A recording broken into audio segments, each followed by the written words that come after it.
Welcome back to the 2025 Tire Rack One Lap of America interviews. I am here with Bryan, and we are here with Team People Purple Eater. So, gentlemen, please introduce yourselves. Well, it's Purple People Eater, first of all, not Purple People Purple Eater, but I'm Scott Mattis. It is when I change it on the website. Shoot. And I'm Aaron Moon. Well, how you doing, gentlemen? Pleasure to have you join us this evening. I'm Solomon. I forgot to introduce myself. It's shaking off the rust on doing this stuff is hard. We've only done 2 others. They've gone okay, but in any event, it's good to have you with us. This is what your how many years is this for you, Scott? 5. 5 years. Wow, you got a whole handful. And and Aaron, this is number 1 for you. Yep. So why don't you tell us a little bit of the story about how you got together? I know speaking prior to us starting to record, you told us that Mark John Theo Wobblers had put you guys together. That's how I read it. I have them listed on my phone. Oh, it is the worst. When I'm up there doing trophies, I just do one of those Mark John, when we're handing out things. So, but yeah, why don't you give us a little bit of a background on how you guys got linked up, how you got started, and what your expectations are for this year. Yeah, so Mark John and I work for the same real estate brokerage. We've actually worked for the same 2 real estate brokerages. I think we kind of connected back in like 2017. One of my clients bought one of his houses. We were building homes, and the friendship just kind of took off from there. And I want to say it was probably 21 or 22 when he mentioned One Lap of America. Up until that time, I had no idea that this event even existed. I've been following along every year since. I'm familiar with Cannonball, but One Lap was new to me. So super excited to be a part of it. And Mark John's been the guy that's kind of put everything together, introduction to Scott, and just kind of getting to know some of the Iowa One Lap crew through some dinners and things like that. So it's been pretty cool the last 2 years to come to this point anyway. Absolutely. Well, it's great to see some fresh blood. And, what are you expecting about the event? I mean, obviously not having the depth of background in the event like some others do. I'd be curious to hear what you're expecting from the event. Sort of what does your mindset go toward? So kind of thinking about this, coming to this interview, I'm a longtime motorcycle guy, and I ride since I was 4 years old. I've done a lot of multi-day trips on motorcycles. And, whether you're with another guy or a group of guys or gals, you set out, this is what our route's going to be. We're not going to have any support vehicles, so everything needs to be on your motorcycles. You kind of check the weather. You don't want to pack too heavy. You don't want to pack too light. And then you kind of take off, and, you get weather, you get breakdowns. Somebody goes down sometimes, or multiple times, depending if you're doing off-road stuff, like I've done in the past. Mm-hmm.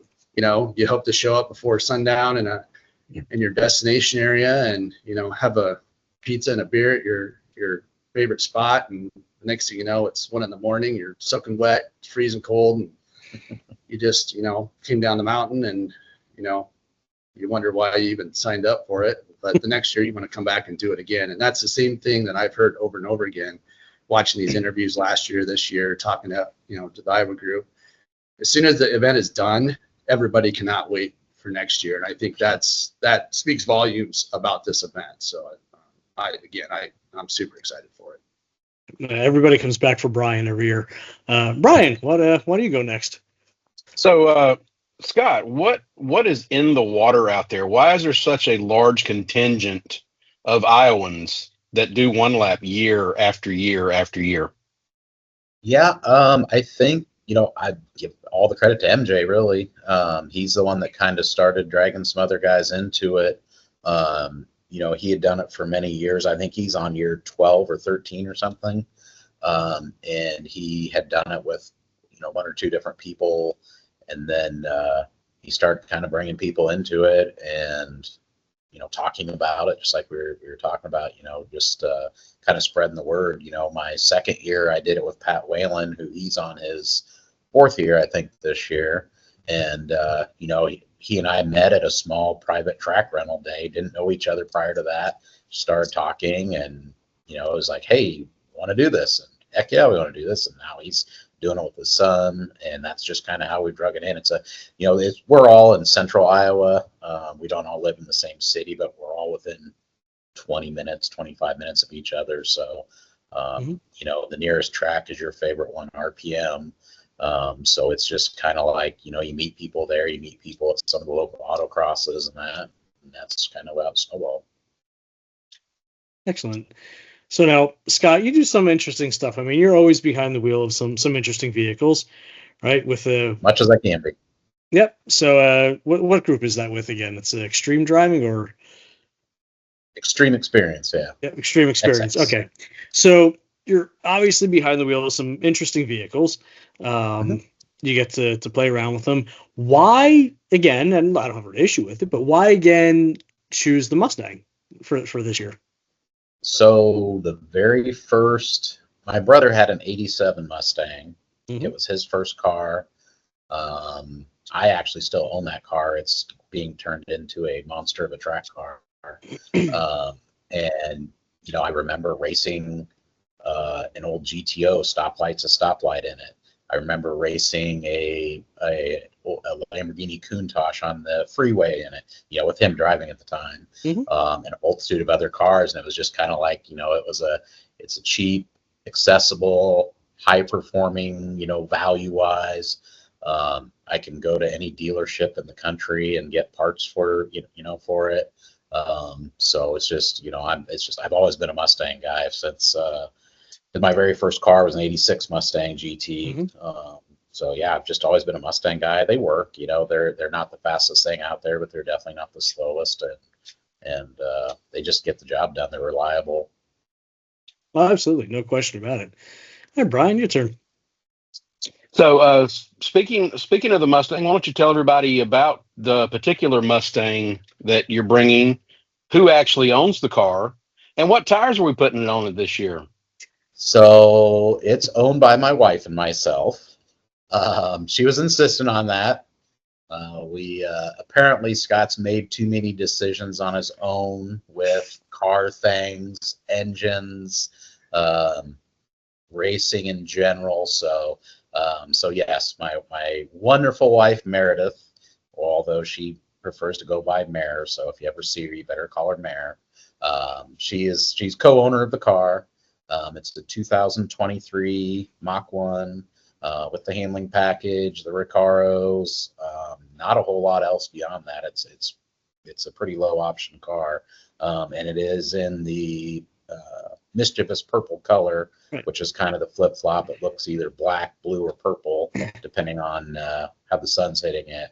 That I absolutely fell in love with the first time I saw one sitting on a dealership. It is a gorgeous car. I will give you that. I mean, I like seeing it. It's a great color, particularly for that vehicle, and with the Mach 1 styling, it looks really good. So I will give you that. Like you're driving around a very pretty vehicle. Thank you. Mean, not pretty. What's that? No, it's pretty. It's sort of like mean. Oh, tired. We're running the RE71s. Okay. You asked that too. All right. So let's bring your co-driver in here a little bit. Are you planning to do the track driving as well, or are you just sort of transiting the first year? What's the dynamic? What's the split going to look like? I'm going to transit, and I'm going to take it all in. I know Scott has some goals that he wants to achieve this year, and obviously want to help him out any way I can, and obviously learn from him and others along the way. So what are the goals for this year now that you've alluded to them? So my best finish in my first 4 years, I was 36 in my car 2 years ago. And I want to beat that. I want to be top 35, top 30 would be great, but just better than last year, really.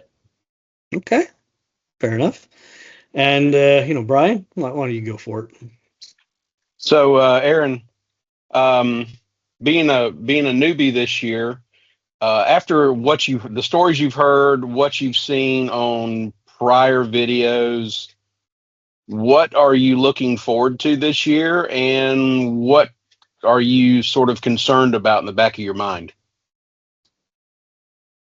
I would say just the different dynamics of people. I am interested to see a lot of the cars that show up there. Just looking at the list this year and past year, it just seems like it's a pretty cool mix.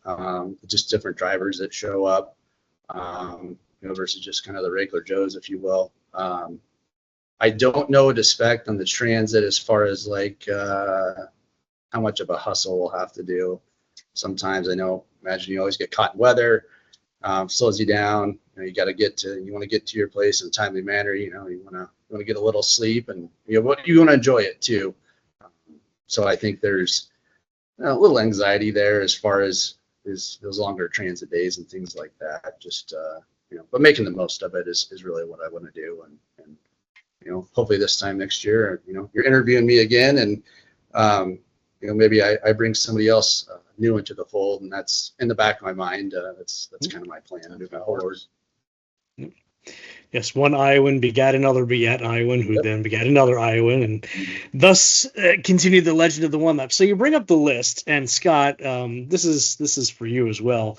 I couldn't help but notice on the entry list, your team, looks good. And as we were checking out everything and doing our prep for this, and then I noticed the picture on the entry.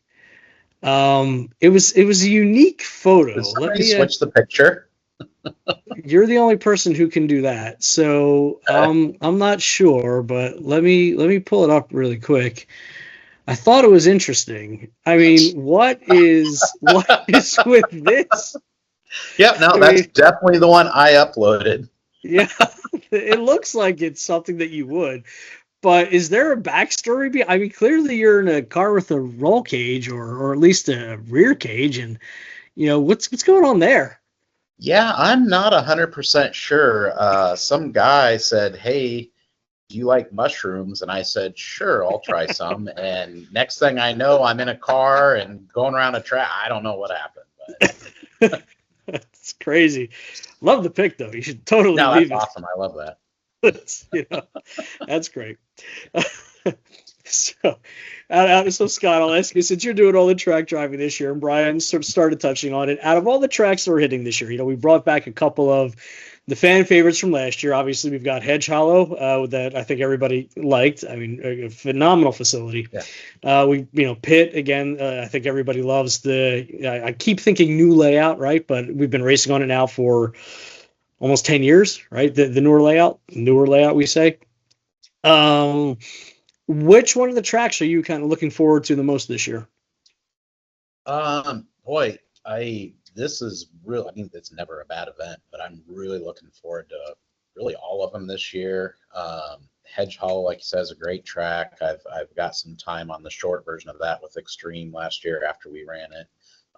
VIR is obviously an iconic track.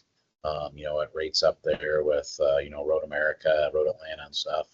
So I'm really looking forward to that one. Real fun track, never been on it. Pit Race is probably the one I'm looking forward to the most. Biggest reason, if you remember last year, the Camaro didn't work at most tracks for us. We are having all sorts of issues. The only real clean run I got in was at Putnam the last day. Pit Race, I went out, and the first half to 3/4 of the sight lap, it was phenomenal. I'm really feeling the track. I'm really loving it, doing great, and then it just went so never even got to cross the start finish line. So I kind of want some redemption there, because it just looks like a killer track, and I really. So had you not actually turned laps there prior to that, so this is really going to be sort of first time there for you? Yeah, I have a grand total of 3/4 of a lap on Pit Race. Nice, highly experienced. Yeah, it is a fun course. I mean, it's one that's not too far from here, and I've done a few champ car races there with them, and been going there for a long time. Back when it was Beeve Run, prior to it being Pit Race, and Bryan, I think the first couple of years that he started with me, you were there with the old layout as well. Yeah, in 13. Yep. Yeah, the old layout was just when you come down the hill. So after turn 1, when you make that left and you go downhill, you'll notice there's a bit of road to the right that goes through. That was the old course. So that you would just go right there and then start going up the hill on the other side, and it was a much shorter course than it is now.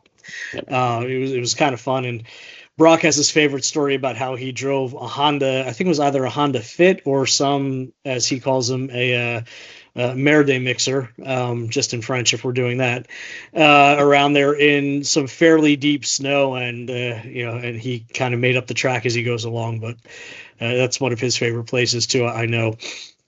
I think, what's your trickiest track for this year? Probably Groton, or Grattan, or however you pronounce it. From the few people I've talked to about it, it's a lot of rolling, kind of blind turns, really. I don't know if it's bumpy or just kind of wavy. And then the jump everybody knows about that's been on it.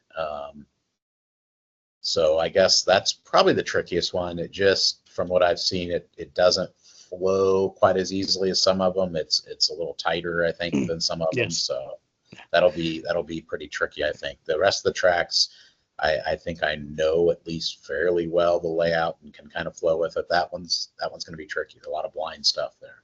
Yeah. So I was talking with Jack Jr. out there. His son was doing a karting race out there. And we were speaking because the one lap's obviously going through there this year. And he says, "Yeah, you couldn't do wheel there, but it's certainly interesting for the one lap. It is a narrow track. You are correct there, but it's very, very pretty scenery from what I understand. So your sparkly purple car will go wonderfully there. Let's for sunlight. Just to catch it at the right angle at the right time. It'll be some great footage for us." All right, Bryan, go for it. So, Scott, you're bringing on as your charity again this year the Iowa Donor Network. Why don't you tell us a little bit about the charity and what they do there in Iowa? Yeah, it's basically a support structure, I guess, organization for organ donation. It's a registration, campaigning for people to register to be an organ donor. Just really anything related to it. Just getting people to donate. It's one of those things that people don't really think about until they need it. And it's easy to do. I've got the QR code that I put on my car and maybe some other people's cars, and you zap your phone and it takes you right to the site. It takes you 2 minutes to register. And it's just, it's one of those things. There's tens of thousands of people on waiting lists for organs that, if someone had just registered, they probably wouldn't be on that list. So I'm going to follow up on that one. Why that charity? Why is that special to you? Sure. That's a great question. I have been able to witness firsthand the power of it.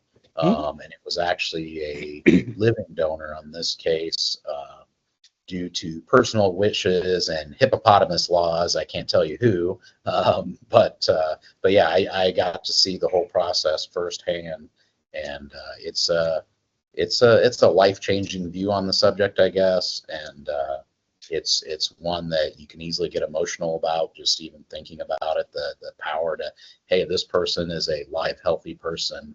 They have signed up to go in, get themselves blown up and split open and stuff cut out of them just to save a loved one. And it's a powerful thing.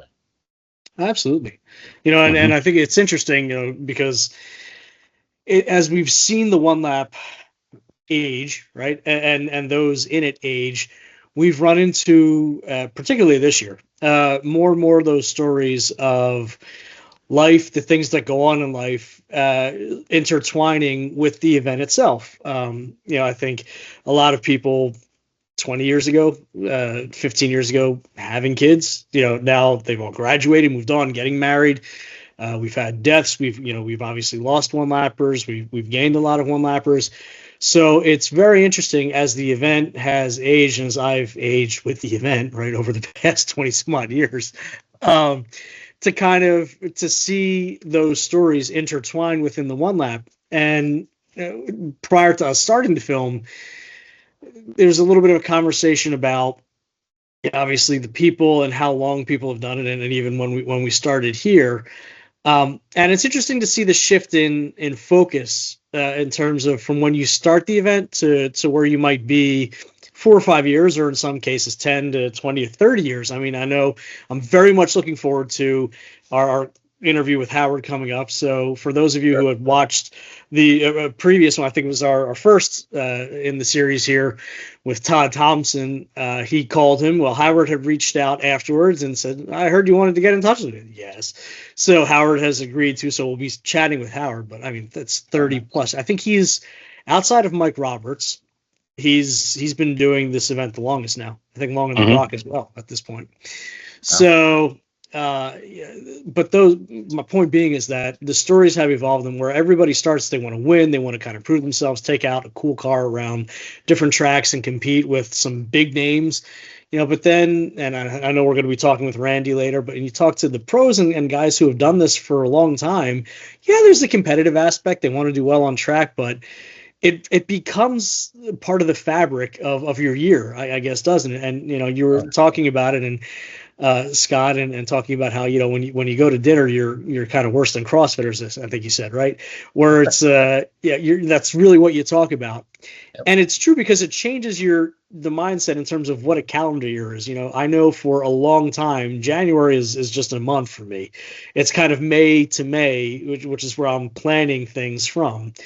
So, I mean, have you seen that, as you've now done it 5 times, as your 5th time? So have you kind of seen that shift, and what has that been for you? Yeah, it really, it's all about the people. Like I said, I want to beat what I did, the last time I was in my car. And sure, if I've got somebody in my class or a similar car and they're close and we're back and forth, do I want to beat them? Sure, but I don't go into the event to beat people. It's just so much fun. We've got a large group that we kind of transit with and meet up with every night for dinner. We've got the boy grandpas from Georgia. I keep in touch with. Year round. All the guys from Iowa keep in touch with, and we've kind of roped some other non-Iowans into the group that we all just kind of transit together, and I really look forward to seeing those guys every year. Absolutely. All right, Bryan, we got a couple questions left, but go for it. So, Scott, you sell fence. Yes, sir. You get to drive exotic cars.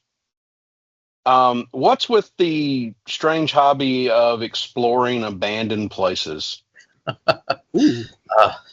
It's something that I've kind of done on my own since I took photo class, everything I could take, like in even high school. And I remember going to like an old abandoned cement plant, taking photos and some other abandoned stuff. And I just happened to find the right person to marry that same interest. We're both into photography.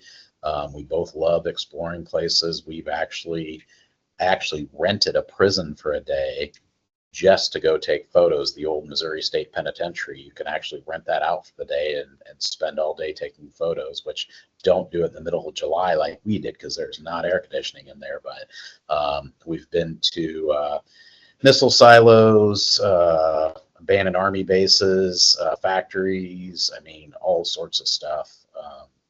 It's just fun to do. It's fun to kind of be in a place that used to be, teeming with people and building stuff and whatever, and then now it's empty. And some of them are kind of creepy, which is kind of interesting. We're not really into like haunted stuff, but you get an old hospital or something, it's pretty creepy. Basically, all of Gary, Indiana. So, I mean, when you're out doing that, I would imagine you find either some relics or some mementos from either individuals or, I guess things that had happened there. And so what do you do? Do you kind of tell that story, or do you photo? I mean, is there some place where we could see these photos, or are they just sort of in your little scrapbook of? I post a lot of stuff on Facebook. I've actually got a page just for that I haven't been as great about upkeeping. We've actually slowed down on a little bit just because we've hit everything within, the 6-state area. Not everything, but everything that we're aware of at the moment.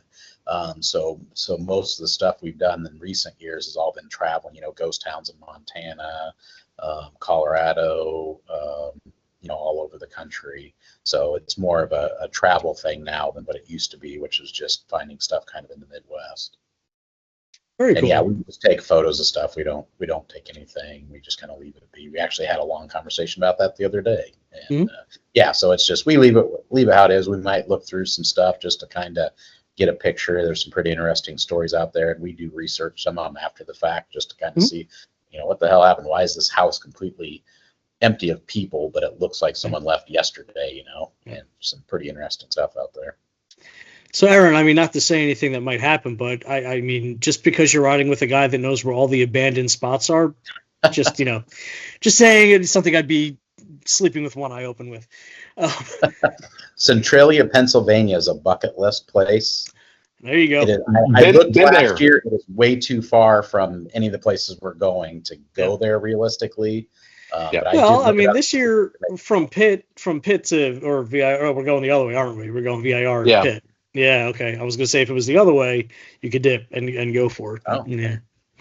Yeah. Centralia, I guess it's about maybe like an hour 15 from Scranton. Yeah, you have to go from VIR. You'd have to go up and over as opposed to going. Yeah. Yeah, I back in like 2020, I had to go up and work in Scranton for a week, and I saw that I was going to be very close to Centralia, so I'm like, "Oh, we're going." Mm-hmm. Nice. Creepy. I bet. Really creepy. Yes. The graffiti highway's gone, really? They've covered it in gravel, and you can't get to it. Yeah. But really, an eerie place. But well worth the visit. Yeah, no, for sure. We'll make it there at some point. Yeah, there's a few places as you come out this way. I mean, we've got Eastern State Penitentiary, which is also kind of neat there, and then we have some other oddities in PA. Some hills that roll upwards, which are always fun too. So we got some neat things here. But I mean, look, take your camera with you. Obviously, we're out on the one lap. We see some great abandoned places. There's one that, and we haven't been there, I guess, since. Where were we? Mid-America last? Pacific Junction, right? 15. Yeah, so I mean, you can't be that far from Pacific Junction. We're an hour and RPM. Yeah. So if you go down to Pacific Junction, then you go. There's that creepy abandoned school building. Yep. Right, sort of as you're getting to the track, and I've always wanted to kind of understand what the story is there, but I always forget to look. So it'd be very interesting. It's a neat place. But for sure. Okay, Bryan, any final thoughts before we start wrapping up? No, just glad that you two joined us. Aaron, welcome to the our dysfunctional family. Mm-hmm. Thank you. And we're looking forward to seeing you guys in just a tick over 3 weeks now. Wow, it's not fast. We'll see you at the back of Howard's car because he's going to be there. Indoctrinated. Yep, we'll get him indoctrinated. We'll do our initiation ritual there. All right, Scott, Aaron, I'll leave you guys with the final thought here. What would you like to let everybody know about yourselves, where they can follow you? And yeah, go for it. I'll let you go. I've got a Facebook page that's One Lap Purple People Eater. I update mostly during one lap, but I try and keep stuff on there all the time.